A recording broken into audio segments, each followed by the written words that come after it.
Hello guys, नमस्ते, welcome back to my channel. Last व्हिडिओमध्ये आपण ओंकारेश्वर आणि मुंबलेश्वर या दोन्ही ज्योतिर्लिंगांबद्दल संपूर्ण माहिती बघितली होती आणि ह्या व्हिडिओमध्ये आपण मांधाता बेटाबद्दल माहिती घेणार आहोत, म्हणजेच मांधाता ओंकार बेटाबद्दल। तर चॅनलला सबस्क्राइब केलं नसेल तर प्लीज चॅनलला सबस्क्राइब करा आणि हा व्हिडिओ पुढे पाहत रहा। कसा वाटतोय ते नक्की सांगा। ओंकारेश्वर मंदिरावरून पायऱ्या उतरून खाली आल्यानंतर नर्मदा परिक्रमा सुरू होते। परिक्रमा मार्गावर चालत असताना अनेक मंदिरे पाहायला मिळतात। तिथे सोडून थोडं वरती गेल्यानंतर ऋणमुक्तेश्वर महादेव मंदिर पाहायला मिळतं। इथं दर्शन घेऊनच लोक पुढील परिक्रमा सुरू ठेवतात। याच परिक्रमेदरम्यान लागतं ते म्हणजे मांधाता बेट। हे मध्य प्रदेशातील नर्मदा नदीत असलेलं प्रसिद्ध आणि पवित्र ठिकाण आहे। मांधाता बेटावरती गेल्यानंतर आपल्याला दर्शन होतं पहिल्यांदा ते म्हणजे पाताळी हनुमानाचं आणि त्यानंतर दर्शन होतं गौरी सोमनाथ मंदिर। गौरी सोमनाथ मंदिर हे पांडवकालीन आहे, जे 1200 वर्षापेक्षाही प्राचीन मंदिर आहे आणि या मंदिरामध्ये 6 फुटांपेक्षाही मोठं शिवलिंग स्थापन केलेलं आहे।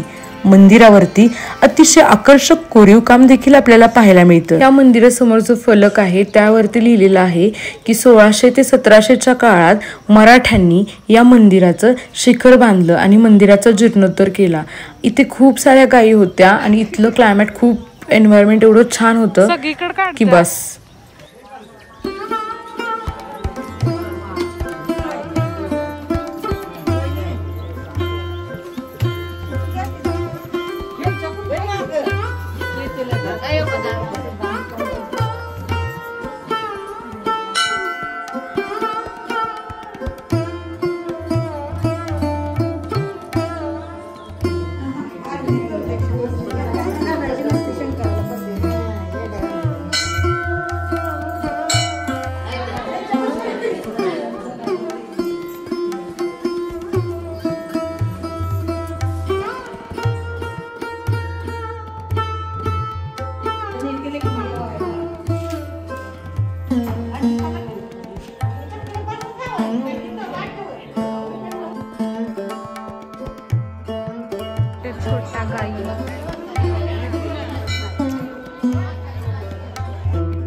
हे आहे राजराजेश्वरी मंदिर आणि इथे खूप साऱ्या देवींच्या मूर्त्या होत्या, पण याच्याबद्दल मला फारशी माहिती नाही आहे। जर तुम्हाला त्याबद्दल कोणाला माहिती असेल तर प्लीज तुम्ही कॉमेंटमध्ये सांगा की नक्की ह्या कोणत्या मूर्त्या आहेत। पुढे गेल्यानंतर आपल्याला पाहायला भेटते ती म्हणजे भव्य अशी असणारी शिवाची मूर्ती।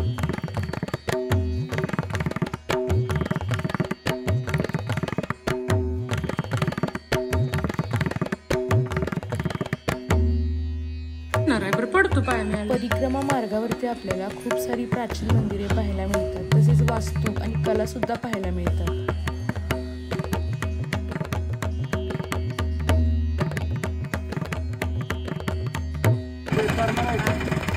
तसेच मध्य प्रदेशचे मुख्यमंत्री शिवराज सिंह चौहान यांनी आद्य शंकराचार्य यांच्या 108 फूट उंच मूर्तीचं अनावरण केलेलं आहे। आद्य शंकराचार्य यांना एकात्मक प्रतीक संबोधलं जातं, म्हणून या मूर्तीला स्टॅच्यू ऑफ वननेस असं नाव देण्यात आलं आहे। या मूर्तीमध्ये आद्य शंकराचार्यांना 12 वर्ष वयातील बालरूपात दाखवण्यात आलं आहे। अनावरणानंतर संतांसमवेत शिवराज चौहान यांनी मूर्तीला प्रदक्षिणाही घातली होती। ओंकारेश्वर ही आद्य शंकराचार्यांची ज्ञान आणि गुरुभूमी आहे। इथेच त्यांना त्यांचे गुरु गोविंद भगवतपद भेटले। दुसरं म्हणजे जी आद्य शंकराचार्यांची मूर्ती प्रस्थापित केलेली आहे ते सोलापूरचे प्रसिद्ध मूर्तिकार म्हणजे आपल्या महाराष्ट्रातील सोलापूरचे भगवान रामपुरा यांनी कोरलेली मूर्ती आहे आणि ते बनवण्यासाठी बालसंस्काराचे चित्र मुंबईचे प्रसिद्ध चित्रकार वासुदेव कामत यांनी 2018 मध्ये रेखाटलं होतं। त्यानंतर आम्ही नर्मदेच्या पात्रात गेलो होतो। तुम्हाला हा व्हिडिओ कसा वाटला ते कमेंटमध्ये नक्की सांगा। सबस्क्राइब करा, शेअर करा आणि जर काही सूचना असतील तर त्याही द्यायला विसरू नका। धन्यवाद।